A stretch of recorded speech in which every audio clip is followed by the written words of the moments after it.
ဒီ lecture မှာတော့ကျွန်တော် certificate template တော့နာမည်ပေးထားပါတယ်certificate တွေကိုအလွယ်တကူဒီ download ဆွဲပြီးတော့ကိုယ်တိုင်လုပ်တဲ့နည်းလေးပါ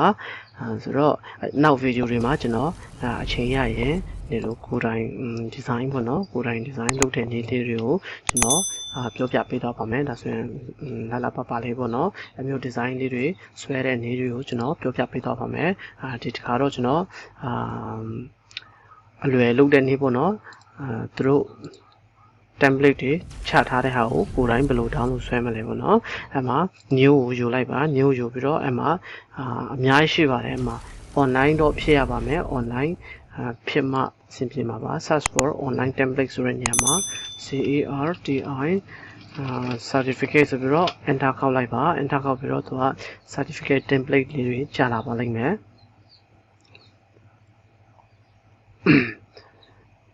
နည်းနည်းတော့စောင့်ရမှာပေါ့နော်အမှ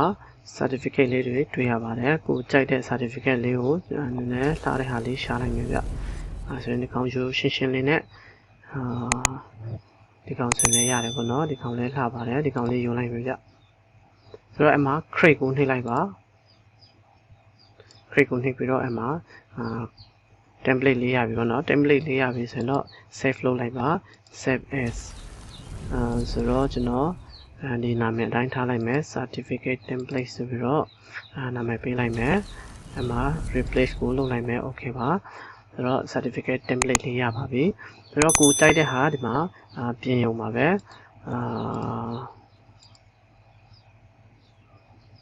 ဒီညမှာ name လေးရေးလိုက်ရုံပဲပေါ့နော်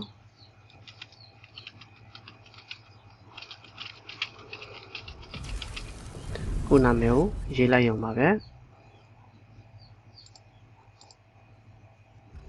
ပြီးတော့ကိုကြိုက်တဲ့ program တစ်ခုခုရေးပေါ့နော်ဒါတွေပြန် edit ပြန်လုပ်လို့ရပါတယ်ဒီကောင်တွေကဒါတွေလည်း edit ကိုကြိုက်တယ်လို့ပြန်လုပ်လို့ရပါတယ်ဆိုတော့template လေးတစ်ခုရပြီဆိုတော့ certificate တစ်ခုရပြီပေါ့နော်လေကိုကိုနဲ့လုပ်လို့ရပါတယ်ပြီးတော့နောက်တစ်ခုပြောပြချင်တာတော့ certificate တွေအပြင်တခြား business နဲ့ပတ်သက်တဲ့ဟာပြီးတော့ card တွေနဲ့ပတ်သက်တဲ့ဟာ MR letter တွေ education နဲ့ပတ်သက်တဲ့ဟာ cover letter တွေ resume form တွေဘယ်လိုလုပ်တယ်လဲပေါ့နော်ဒီ counseling business ဒီ profile တစ်ခုလုပ်မယ်ဆိုရင်တော့ကိုကြိုက်တဲ့ design ကိုရွေးလို့ရပါတယ်ဒါပေမဲ့ဒီ free ပေးထားတဲ့ design တွေကတော့လှလေးတော့မရှိပါဘူးဒါပေမဲ့အဆင်ပြေတဲ့ဟာတွေတော့ရှိတာပေါ့နော်အဆင်ပြေတဲ့ဟာလေးတွေကိုယူအလွယ်တကူယူသုံးလို့ရပါတယ်ဆိုတော့မီးပြတ်သွားပါပြီ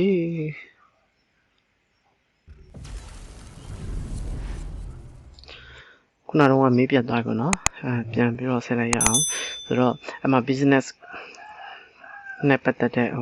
profile လေးတွေရွေးလို့ရပါတယ်နောက်ပြီးတော့cover letter ဒါမှမဟုတ် resume file တွေလည်းဒီမှာယူလို့ရတယ်ပေါ့နော်ဒီမှာ share လို့ရပါတယ်လောလောဆယ်တော့မီးပြတ်နေတော့ဒီမှာ internet connection ကမရသေးဘူးဖြစ်နေတယ်ဆိုတော့ဒီတိုင်းပဲကျွန်တော်ပြောလိုက်မယ်အမှ template တွေအများကြီးရှိပါတယ်